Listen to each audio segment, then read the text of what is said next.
કે હું તેલ પસંદ કરું કે ઘી પસંદ કરું?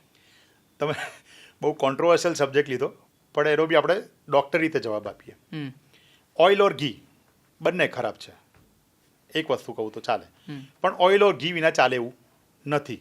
બિલકુલ. સો નિયમ પ્રમાણે બંને વસ્તુ વપરાય. આપણે બંનેનો તફાવત સમજી લઈએ પહેલાં તો. જી. ઘી એટલે શું કે જે મિલ્ક હોય એને આપણે બાળીને એનું પાણી કાઢીને પછી જે બનાવીએ એ ઘી. એને ઘી. એ ફૂલ ઓફ વિટામિન્સ હોય, એ ઈ ડી કે word. Vitamin A, vitamin E, D and કે.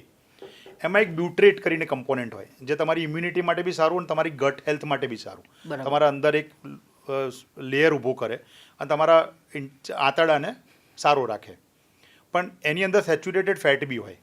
એટલે જે લોકોને કોલેસ્ટ્રોલ વધારે હોય, જે લોકોની ફેમિલીની અંદર ઓલરેડી ડાયાબિટીસ, બ્લડ પ્રેશર, હાર્ટનો પ્રોબ્લેમ, બ્રેનનો પ્રોબ્લેમ ચાલતો હોય એ, અને જે સ્થૂલકાય હોય એ લોકોએ ઘીનો વપરાશ ઓછો કરવો જોઈએ. બરાબર. ઘી પણ ફ્લેવર આપે એટલે ગમે ઘણાને. સો ઘીનું આ છે.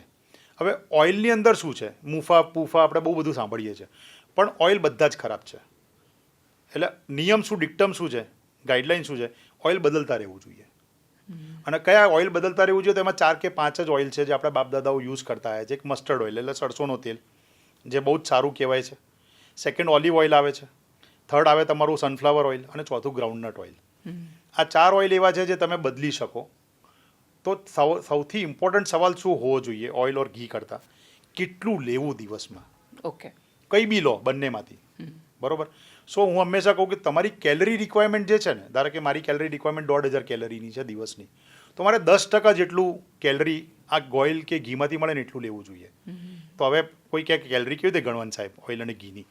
તો નિયમ પ્રમાણે 5 થી 10 ml જેટલું ચાલે. મહિનામાં 150 થી 200 ml જેટલું ઓઇલ કે ઘી વાપરી શકો તમે. મહિનાની અંદર 150 થી 200 ml જેટલું વાપરી શકો તમે. બરાબર. ઓઇલ ઓર ઘી. સો ફરતું રાખો. સો આપણે એને સમરાઇઝ કરીએ તો ઘી ઓર ઓઇલ બંને ખરાબ. બંનેને તમે વાપરી શકો. ઓઇલ બદલતા રહેવું જોઈએ. અને મહિનાની અંદર 150 થી 200 ml વાપરવું જોઈએ. જેને હાઈ રિસ્ક હોય, જેને કોલેસ્ટ્રોલ વધારે હોય, જેને ફેમિલીમાં હિસ્ટ્રી ઓલરેડી હોય, જે સ્થૂલકાય હોય, એમને જેટલું બને એટલું ઓછું વાપરવાનું.